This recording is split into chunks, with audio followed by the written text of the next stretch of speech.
Palavra do Senhor. Vamos abrir as nossas Bíblias lá no Novo Testamento, na segunda carta de Paulo aos Coríntios, capítulo 12. Hoje o tema da nossa mensagem é o servo fraco que subiu ao céu com espinho e tudo. Amém? O servo fraco. Acho que nós nos identificamos bastante com isso aqui, o servo fraco, que subiu ao céu com espinho e tudo. 2 Coríntios, capítulo 12, nós vamos ler dos versos 1 ao 10. Amém? Considerando, pois, ser necessário que vos exponha minhas glórias, embora não seja vantajoso orgulhar-me, passarei as minhas visões e revelações do Senhor.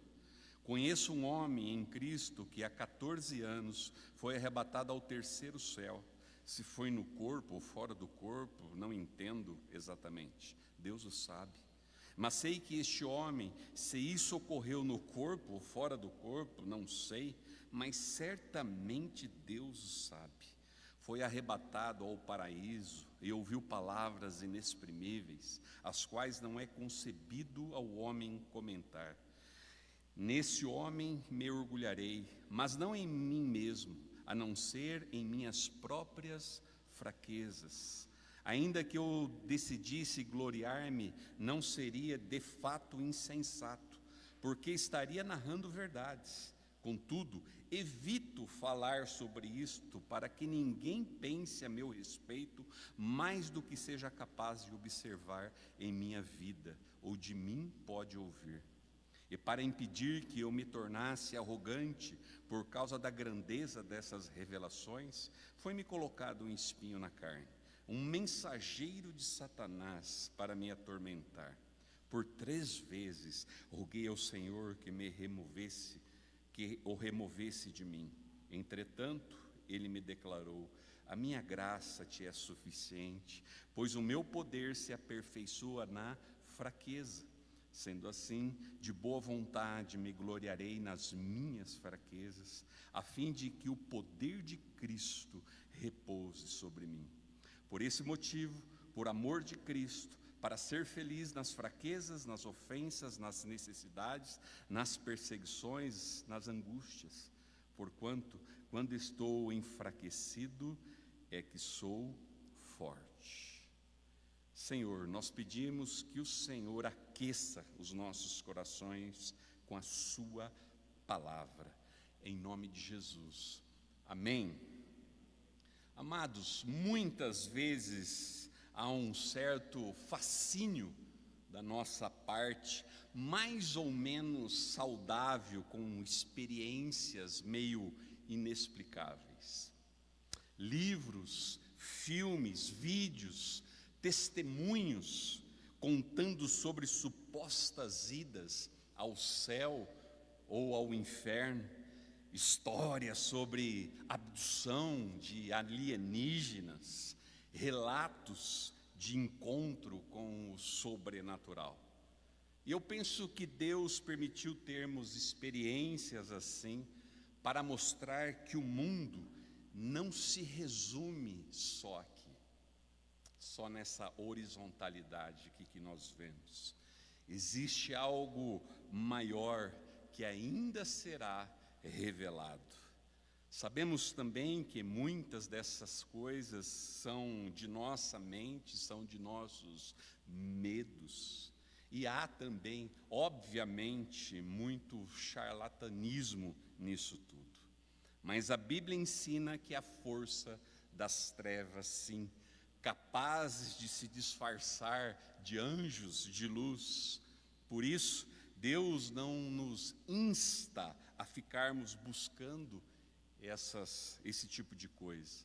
Nós temos na sua palavra algo mais firme, mais profundo, mais sólido e mais seguro. Mas isso não muda o fato de que coisas estranhas acontecem. O mundo natural é permeado do sobrenatural. O profeta Eliseu pediu, lembram? O profeta Eliseu pediu e o Senhor abriu os olhos do seu moço, para que ele visse os exércitos, as carruagens de fogo, não é verdade? E nós sabemos que há mais do que os nossos olhos veem, a humanidade sabe disso, mesmo quando ela tenta provar o contrário, se convencer do contrário, daquele arrepio na espinha quando nós estamos sozinhos, quando nós damos aquela corridinha na madrugada, né, até a cozinha buscar uma aguinha gelada e a gente volta correndinho para o quarto. As histórias impressionantes que nós ouvimos, que contam nas rodas de fogueiras de acampamentos, ou nas esquinas sentados no meio-fio de cidade do interior, tem muito disso. No nosso mundo evangélico não faltam histórias impressionantes. Muitas histórias não fazem o menor sentido, claro, à luz da Escritura. Entretanto, há umas bem intrigantes. Eu me lembro quando fui com um grupo de amigos, de irmãos, orar na mata. Fomos buscar o Senhor, ouvir de Deus. E os gravetos acenderam de uma forma tão maravilhosa e aquele lugar brilhava como um fogo. Foi uma experiência única e maravilhosa em buscar o Senhor. Mas quando deixaram de buscar o Senhor para ver somente a mata acender, não brilhou mais. Quem conhece ou lembra de Blaise Pascal, o famoso matemático, físico, inventor francês, escritor, convertido ao cristianismo e defensor da fé cristã, ele teve uma experiência tão profunda na noite do dia 23 de novembro de 1654, algo que durou em torno de umas 2 horas, mas ele não falou para ninguém, nunca comentou com ninguém. Quando morreu, encontraram costurado dentro do bolso do casaco dele um papel relatando a sua experiência. E eu vou ler um pequeno trechinho do que ele escreveu. Ano da graça, 1654, fogo, Deus de Abraão, Deus de Isaac, Deus de Jacó, não dos filósofos ou dos eruditos, certeza, sentimento, paz, alegria, Deus de Jesus Cristo, eu deixei, eu fugi dele, renunciei e crucifiquei-o, que eu nunca me separe dele. Renúncia total e doce, submissão total a Jesus Cristo, meu Senhor, eterna alegria por um dia que seja na terra, que eu não me esqueça de suas palavras. Amém. Pouca informação, exaltação somente a Deus, e não a quem passou por aquilo.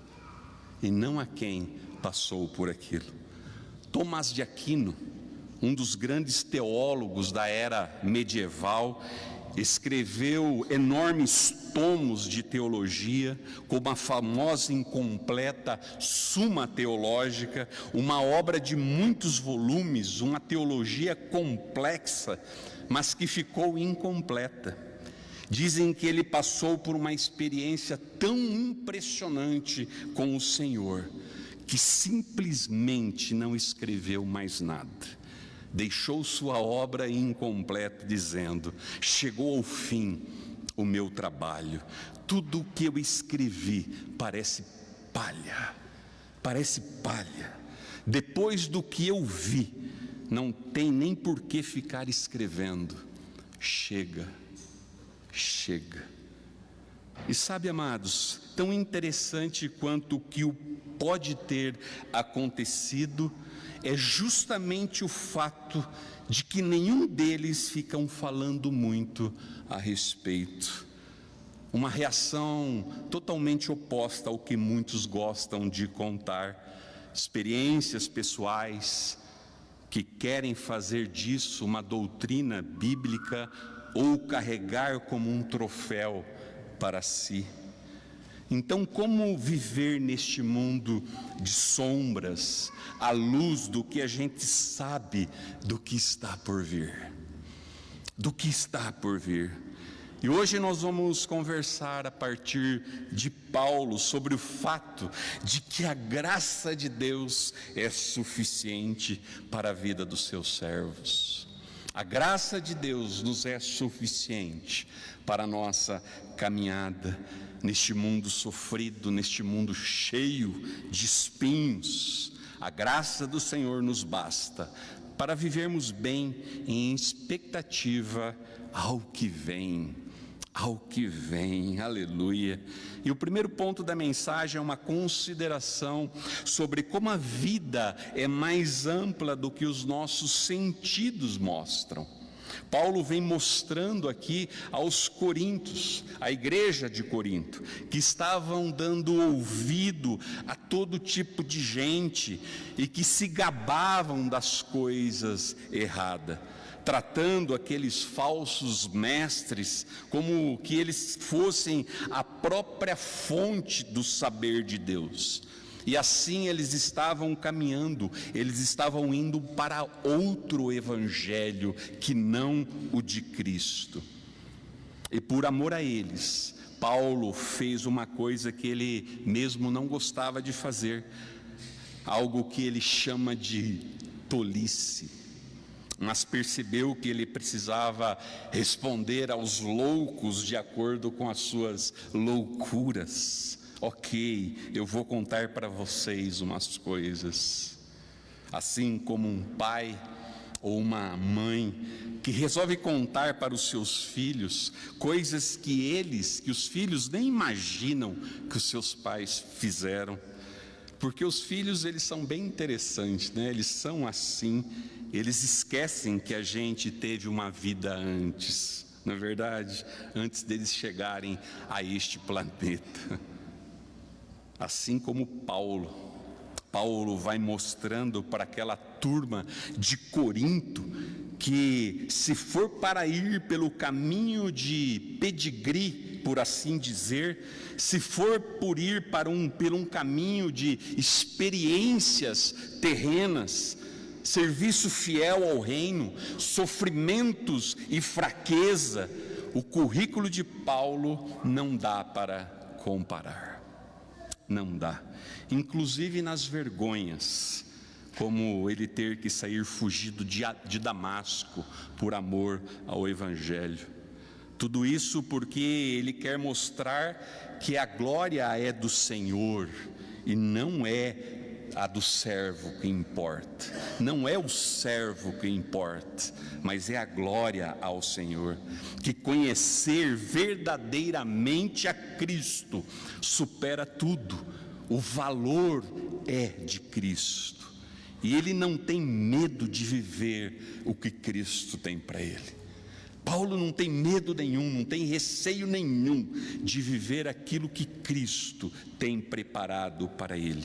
E aí o assunto segue, e no texto aqui que nós lemos, ele volta então a esta experiência não terrena, mas uma experiência sobrenatural.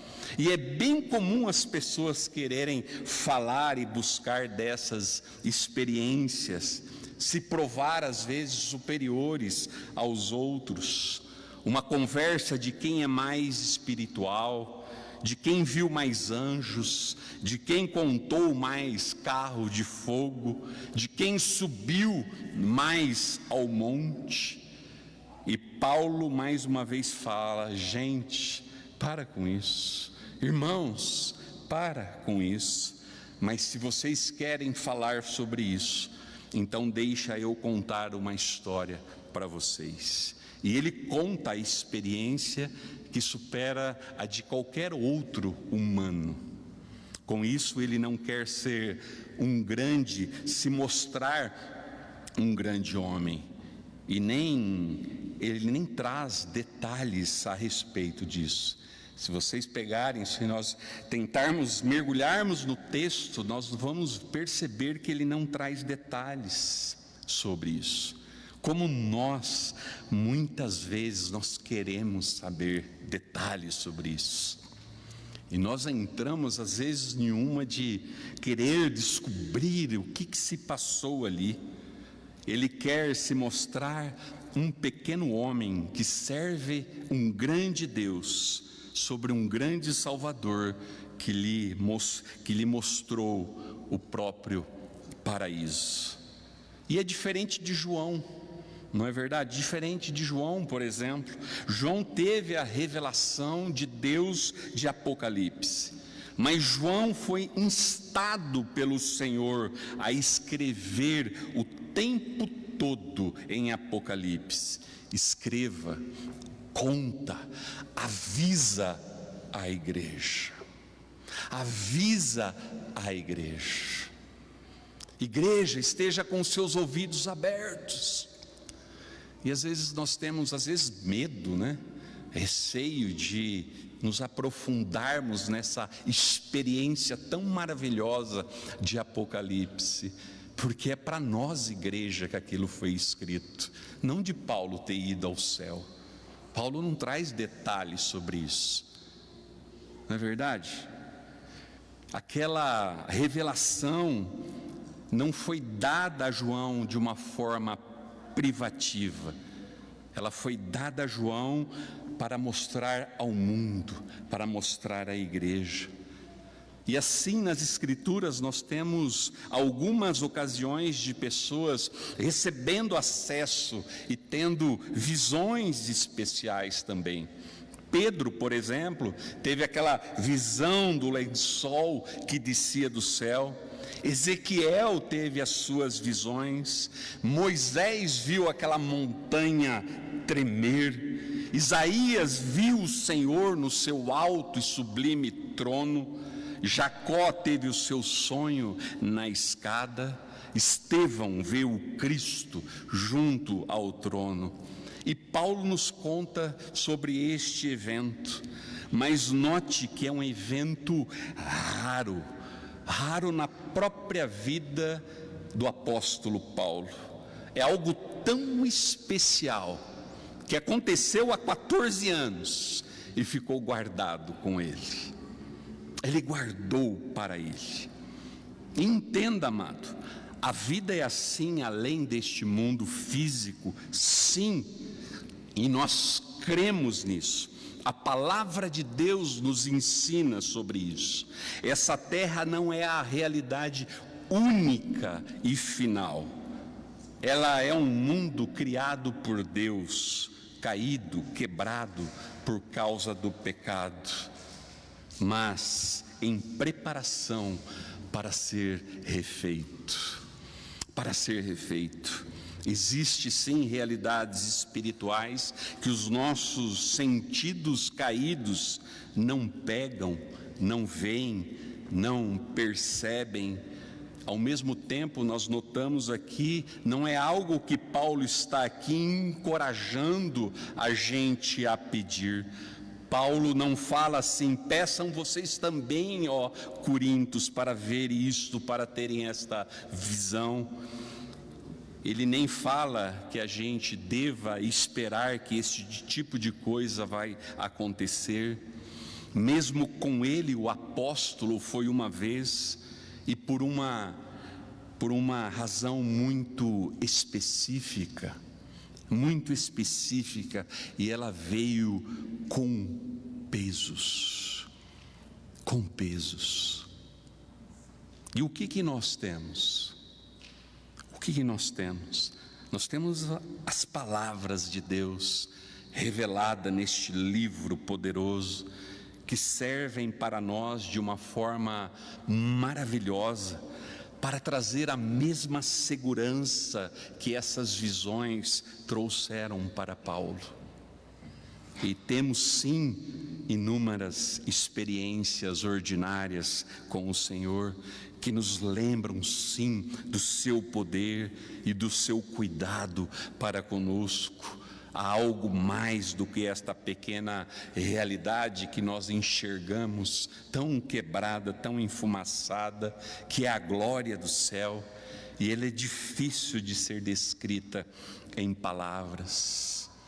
Jonathan Edwards disse o seguinte: buscar o conhecimento de Deus e de sua palavra não é para ficar discutindo com os outros, mas com o desejo de glorificar a Deus e alimentar a alma, nos alimentar disso. 14 anos antes, Paulo foi levado ao terceiro céu. E nós sabemos pouco da biografia de Paulo entre a sua conversão na estrada de Damasco e o início do seu ministério missionário mais público. Temos pouco. Sabemos por relato de uma carta ou outra que ele ficou se preparando, estudando, crescendo com Cristo, ficou nas sombras. Muitos anos Paulo ficou nas sombras após a sua conversão. Alguns dizem que foi perto de 10 anos, nas sombras, bem longe da celebração e dos holofotes, vivendo como estrangeiro em sua cidade natal. Antes ainda da sua primeira viagem missionária, talvez estamos falando de algo por volta do ano 42 pós-Cristo, quando ele ainda estava plantando igrejas na região da Síria. Paulo teve essa experiência. E ele começa falando na terceira pessoa, mas depois o texto vai ficando claro que ele está falando dele mesmo. Ele mesmo não sabe dizer se foi no corpo ou fora do corpo. Como assim, pastor? Fora do corpo, no corpo? Como que é isso? A Bíblia, querido, nos ensina que corpo e alma são a unidade. A unidade. Você não é uma alma que por acaso tem um corpo. Você é um ser de corpo e alma. Todos nós. Isso é um ser humano, essa unidade integral. Deus nos fez assim. E isto é tão sério que quando há uma separação, a gente chama de morte. Quando há essa separação, a morte. E Paulo está dizendo: olha, meu amigo, eu não sei se Deus me levou com corpo e tudo, ou se eu morri e a alma ficou, depois ela foi. Eu sei lá como foi isso, mas não importa. O que importa é que Deus sabe. Deus sabe. E entenda, Paulo está falando do paraíso. No verso 4, ele usa a expressão paraíso, a mesma que Jesus utilizou ao falar com aquele bandido na cruz. Lembram? Hoje mesmo tu estarás comigo no paraíso. E esse é um termo que vem de uma tradução grega do Antigo Testamento para o jardim no Éden. Então o Senhor está se referindo a este lugar de habitação, de encontro com Ele, lugar sem pecado, sem mal, lugar perfeito. E Deus permitiu a Paulo uma visitinha, uma olhadinha. E é interessante que a Bíblia nos conta sobre algumas pessoas que morreram e voltaram, não é verdade? Mas não fala se elas foram ao paraíso, se elas viram alguma coisa. Não tem. Lembram de Lázaro, o amigo de Jesus, irmão de Marta e Maria? Lembram do filho da sunamita, o filho da viúva de Naim, o filho de Jairo, o rapaz que caiu da janela quando Paulo pregava, como que era o nome dele?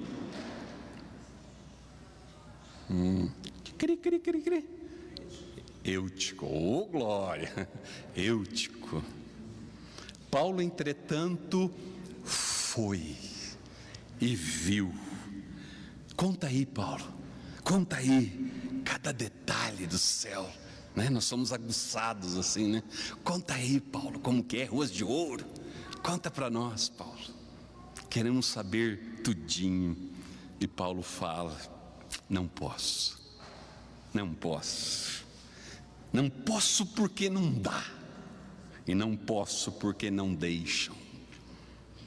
São coisas inefáveis, coisas que nem dá para colocar direito em palavras humanas, coisa que a gente não consegue explicar. Porque a intenção, amados, do Senhor, ao revelar o paraíso a Paulo, não foi para dar para nós uma revelação de como é o céu. Se fosse intenção do Senhor, Ele teria ordenado Paulo a escrever, a detalhar tudo, para que nós, o povo do Senhor, soubéssemos. E Paulo não teria guardado isso por 14 anos.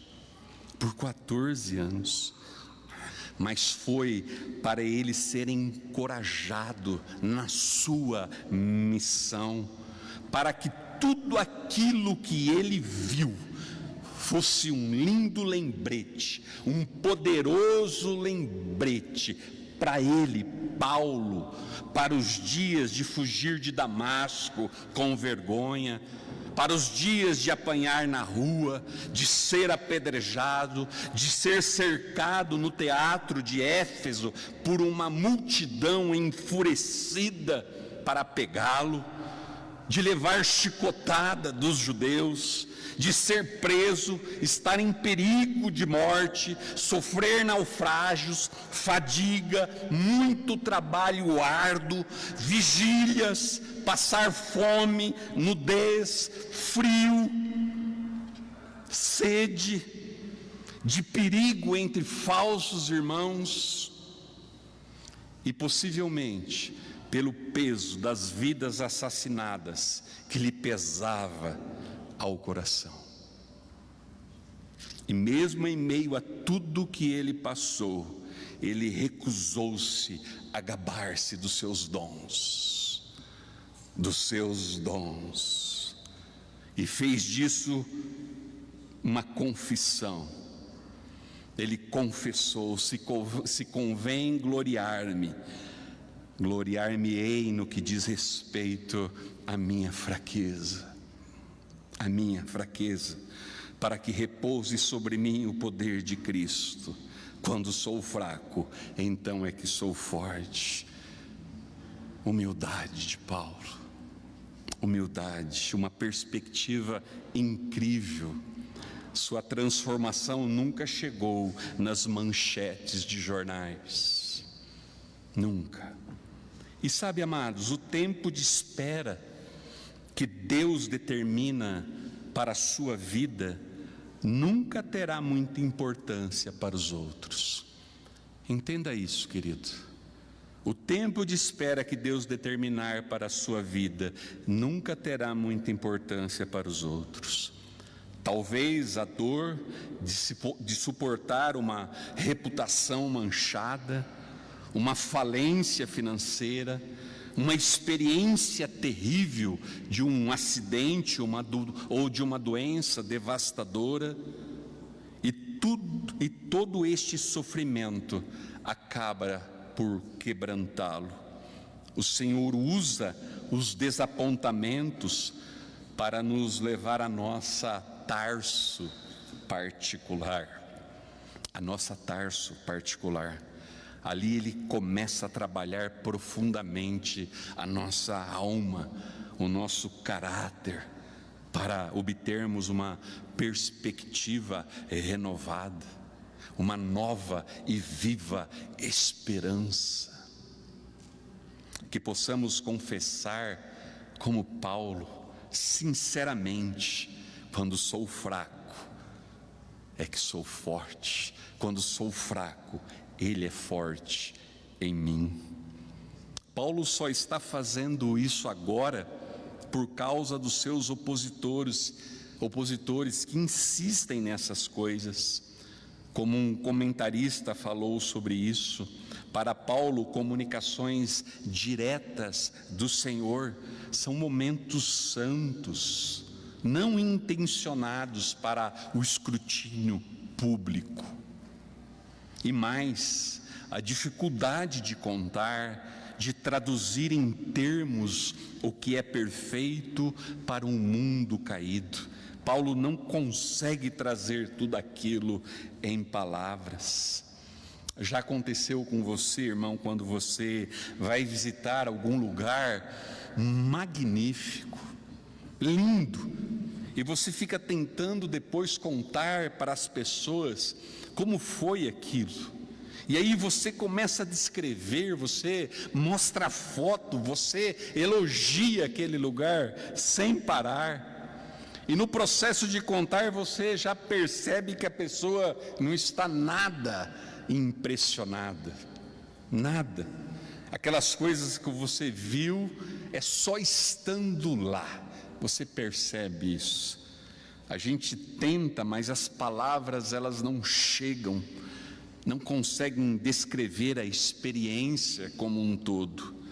E aí chega um ponto que você para e simplesmente você torce. Tomara que um dia você vá também e você veja, Queira o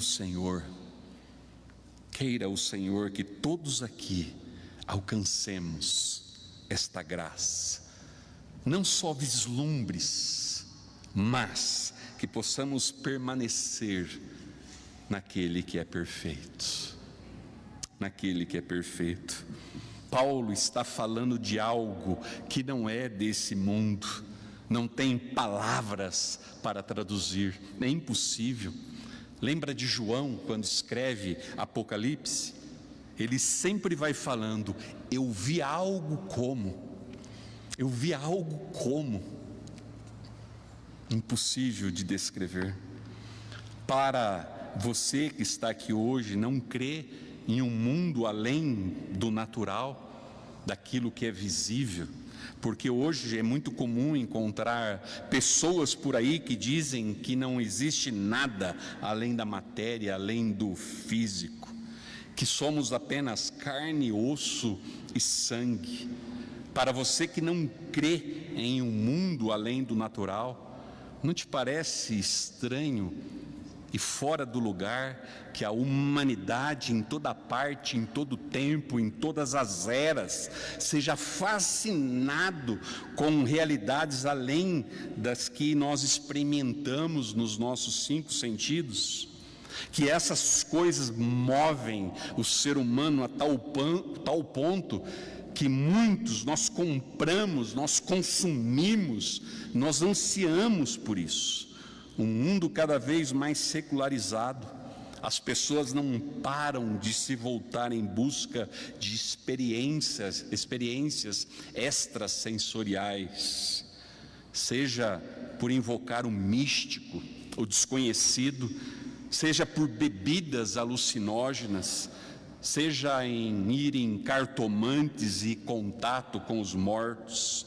Confiam nas energias do cosmos, na lei da retribuição, naquilo que a mãe natureza vai ajudar. Não creem nas bruxas, mas têm um medo louco delas.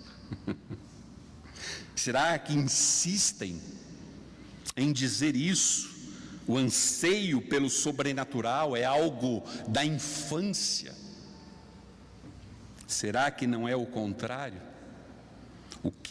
O não anseio pela inexistência do sobrenatural, na realidade, é uma fuga da verdade absoluta. Uma fuga da verdade. Que dizer que Deus não existe, que não existe alma, não existe vida após a morte, será que não é essa a fuga? A tentativa de fugir de um Deus que sabem que é um justo e santo juiz. É isso que Paulo está trazendo lá na carta aos Romanos, capítulo 1. É isso que está acontecendo. Então fica aí, meu irmão, para você pensar um pouco.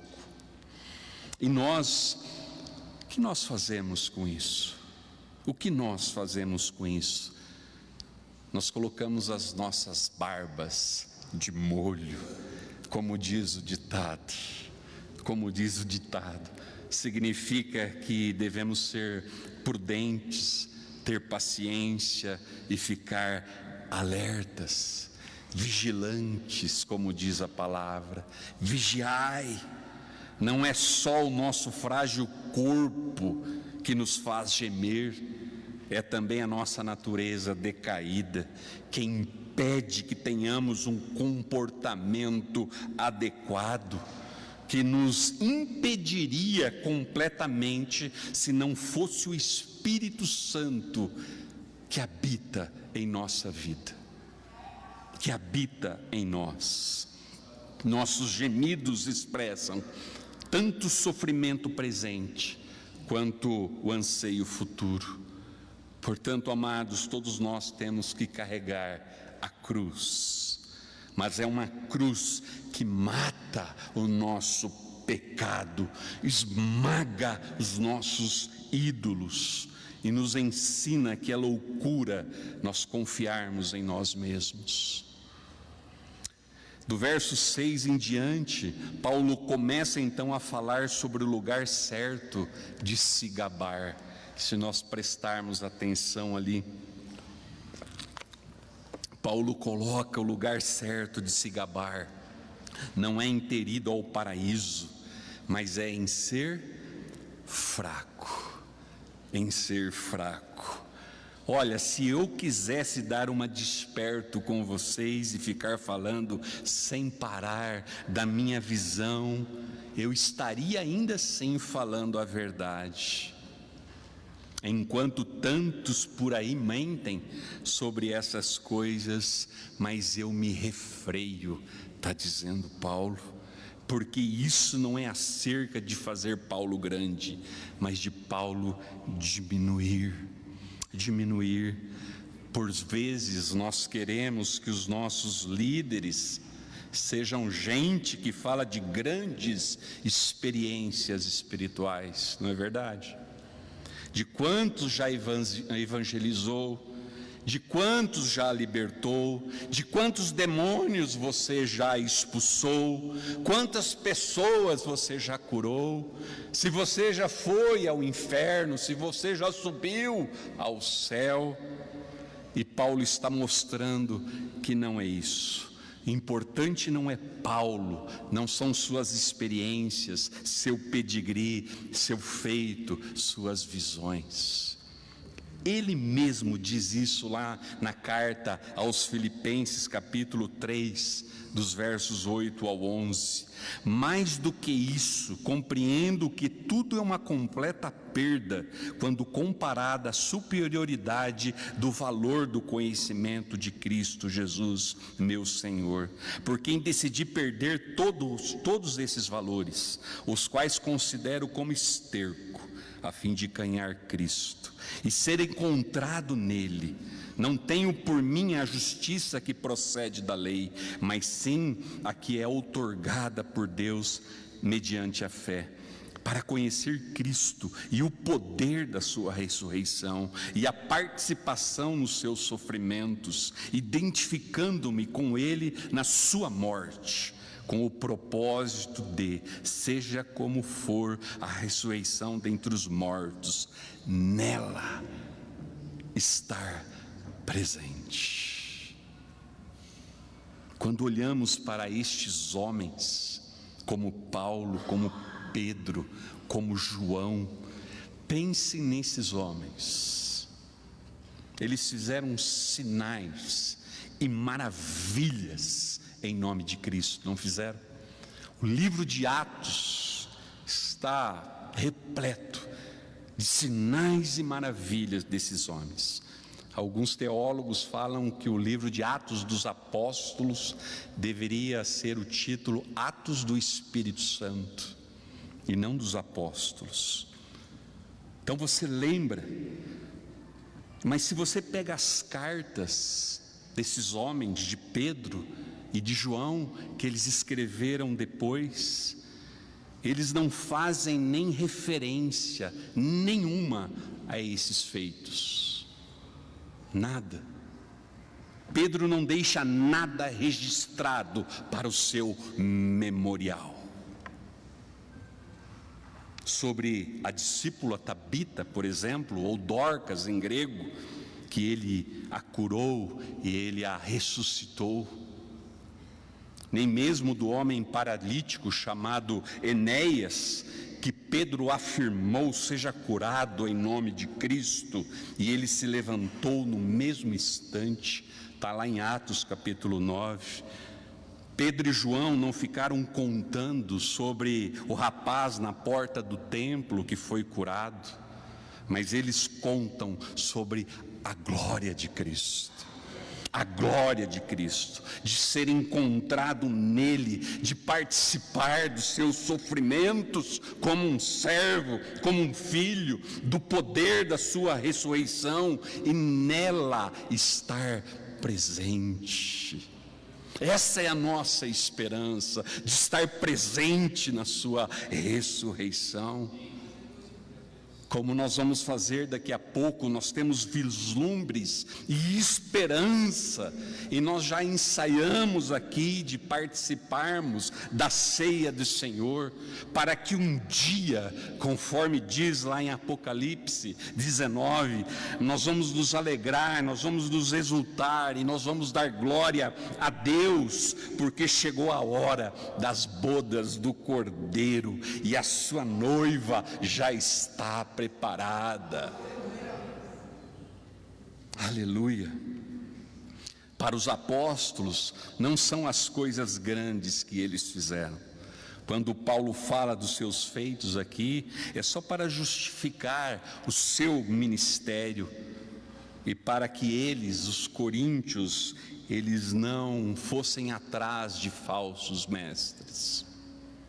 E veja, junto com essa extraordinária experiência, Paulo fala que lhe foi colocado um espinho na carne, um mensageiro de Satanás para me atormentar, com a clara função para que ele não se ensoberbecesse. A visão foi dada por Deus para animá-lo, mas a fim de prevenir um orgulho pecaminoso que provavelmente viria, Deus coloca no seu servo Paulo o que ele chama de um espinho na carne, e isso é cuidado, é amor de Deus para com a vida de Paulo em uma natureza caída. E Deus faz assim, Deus faz isso.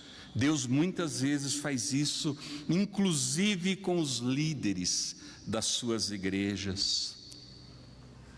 Mas isso não significa, meu irmão, que a sua tarefa na vida seja essa.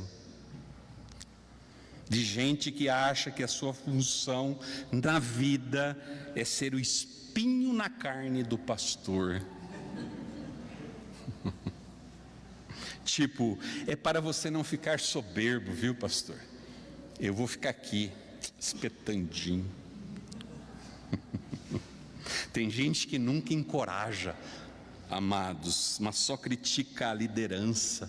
Adoram fazer o papel de Satanás na vida da igreja. E sabe, irmãos, isso de Paulo sofrer é um tanto chocante para nós. Nós fugimos do sofrimento, porque para muitos tem uma expectativa de que aqueles que lideram a igreja, aqueles que estão andando há muito tempo no Senhor, que eles têm vida fácil, tipo, foram privilegiados, não tem dificuldades. Talvez porque aprenderam e foram ensinados por uma teologia triunfalista, de um evangelho triunfalista. Então eles até negligenciam.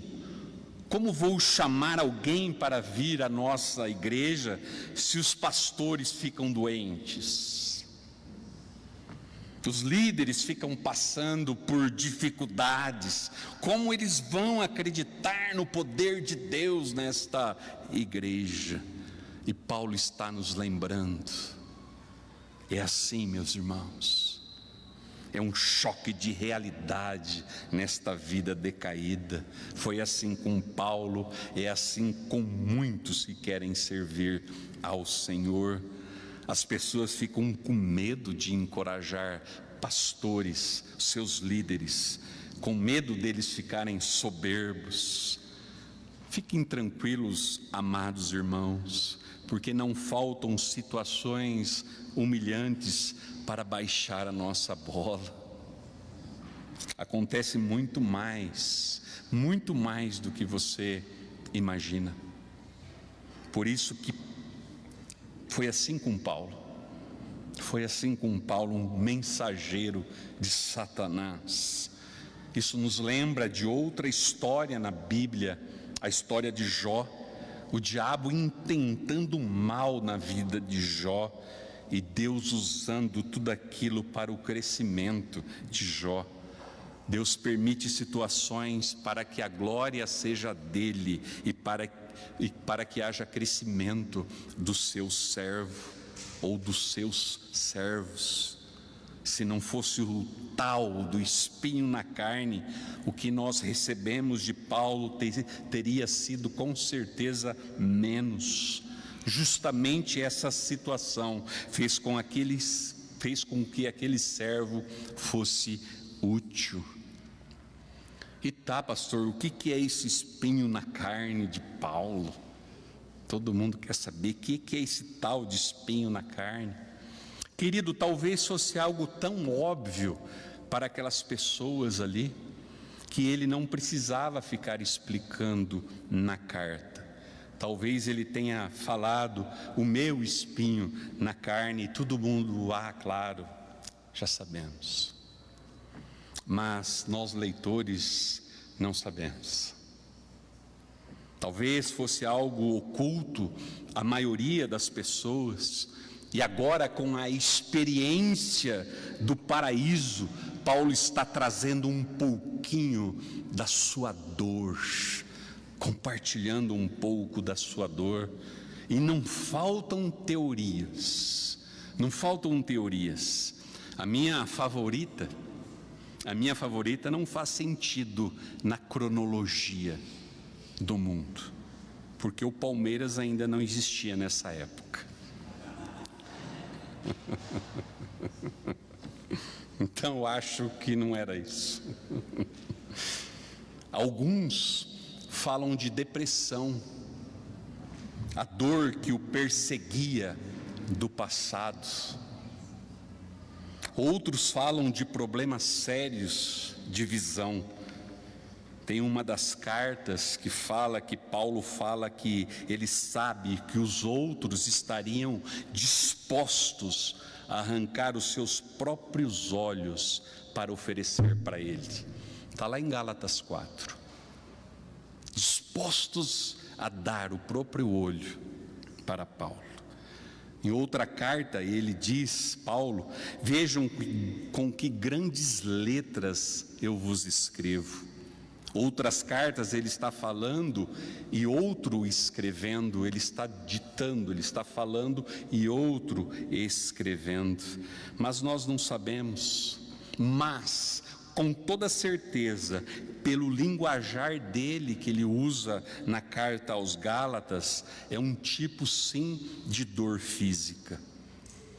E alguns de nós sabemos como é difícil viver com dores crônicas, como rouba o nosso ânimo, como rouba o nosso vigor, como tira o nosso humor.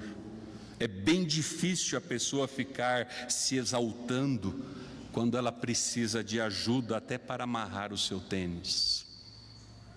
É muito difícil ser soberbo quando você precisa de auxílio até para tomar banho, para alcançar algo na prateleira lá em cima.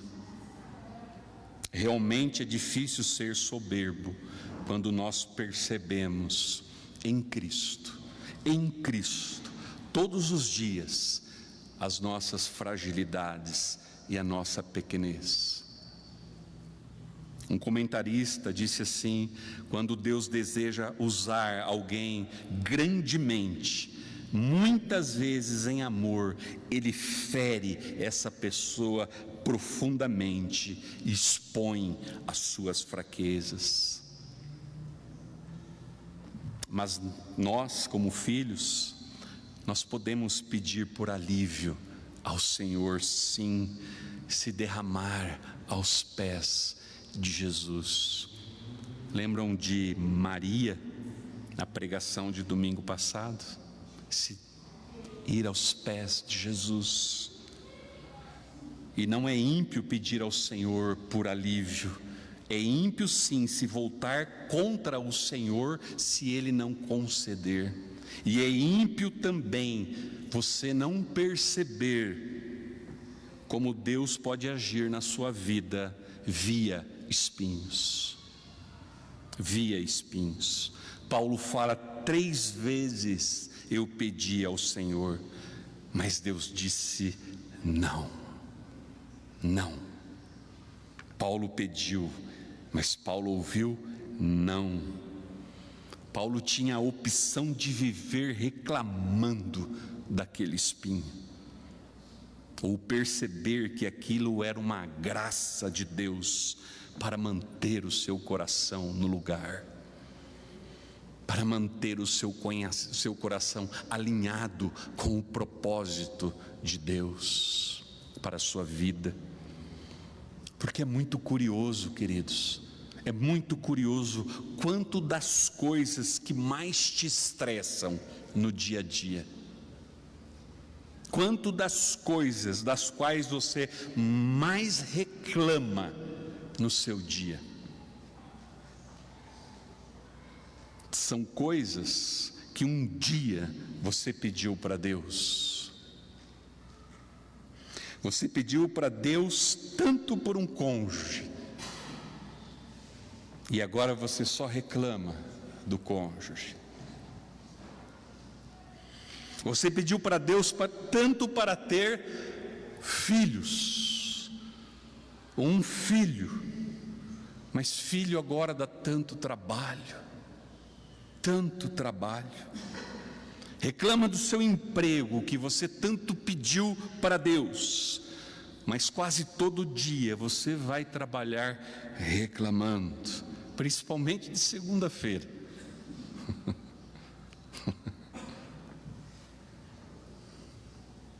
A gente pede tantas coisas para Deus, tantas coisas,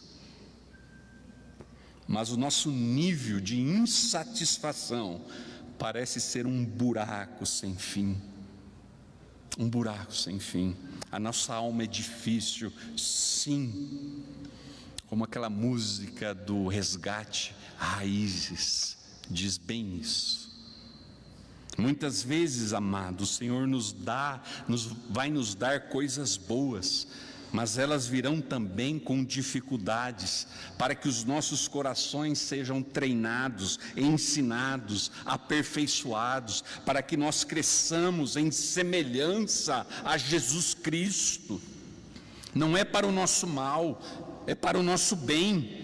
O espinho, no ponto de vista do diabo, era uma forma de fazer Paulo sofrer, esbofeteá-lo, mas Deus o usa para grandes projetos, grandes coisas, para evitar que o seu apóstolo aos gentios não se tornasse um soberbo, um insuportável. e continuasse assim, sendo um servo humilde e fiel, abençoando as nações, nos abençoando através das suas cartas. E no final das contas, é um cuidado de Deus para com ele. A sua carne sofre sim, mas a sua alma é poupada. Com certeza verá o paraíso novamente, para sempre. A sua alma é poupada, e ele seria constantemente na sua vida lembrado disso, da sua necessidade da graça. Da graça. Quando nós somos fracos, irmãos, nós vamos percebendo melhor a nossa necessidade diária da graça do Senhor. Todos nós sabemos disso. Fraqueza financeira, fraqueza de saúde, fraqueza familiar, nos põe de joelhos diante do Pai. Todo filho remido em Cristo sabe disso. Nos faz lembrar que nós precisamos de Deus e a graça dele nos basta. O meu poder se mostra justamente na sua fraqueza. O próprio Jesus disse: os sãos não precisam de médico.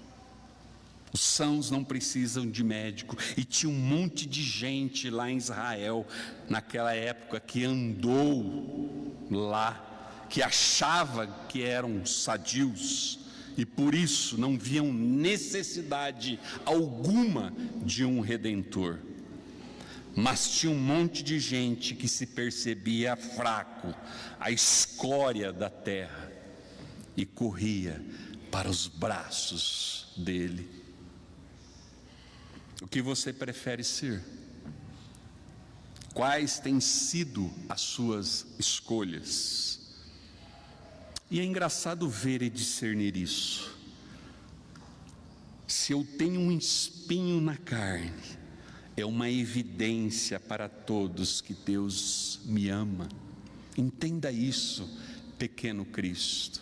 Se você tem um espinho na carne, é uma evidência para todos que Deus te ama. Que Deus te ama. O mundo prega ao contrário, e infelizmente em muitos púlpitos também.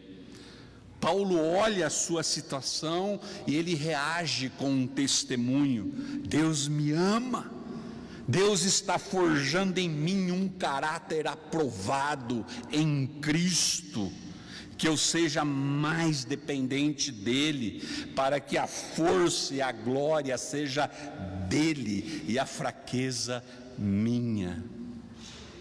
Percebe cada desafio e obstáculo que nós iremos enfrentar na vida? Cada vez que você for insultado, perseguido, passar por necessidade, passar por dificuldades, por causa de Cristo, o Espírito Santo estará com você, firmando. Deus estará te fortalecendo e dizendo: a minha graça te basta, filho. Graça para suportar, graça para prosseguir, graça para testemunhar. Geralmente Deus não vai aliviar a carga, mas Deus vai fortalecer. Ele vai nos ensinar a aprender dele, conforme diz lá em Mateus 11. Muitas vezes ele vai botar ombros alheios para ajudar. Muitas e muitas vezes na vida cristã nós veremos a marca da verdadeira obra do Espírito Santo assim, em gente que passa por lutas e cresce em meio a elas pela graça de Deus. Isso é o oposto de uma teologia que promete uma vida sem sustos, sem riscos, sem crise, sem espinhos. É o oposto do que Paulo diz sobre uma verdadeira ação de Deus, sobre um ministério verdadeiro. Paulo está dizendo: pastores de verdade são fracos, e tem nisso a sua força. Tem nisso a sua força. Andam por aí com os seus espinhos, e de vez em quando tem coisas especiais para contar. Mas o Senhor se vale de inúmeras maneiras para mantê-los humildes. Esses ministérios, amados, são mais bíblicos. Se a sua vida anda assim, meu irmão, cheia de fraqueza, não de pecados, digo fraquezas, não caia na mentira de tantos falsos mestres que dizem por aí que você não tem fé, que lhe falta fé. Isso é parte, amado, do propósito, do projeto de Deus, do Senhor, para te fazer crescer em semelhança a Jesus Cristo, porque Ele mesmo andou entre nós em fraqueza humilde, não foi? De coisas fincadas na carne, Jesus entende bem. Ele mesmo carregou sobre si uma coroa de espinhos.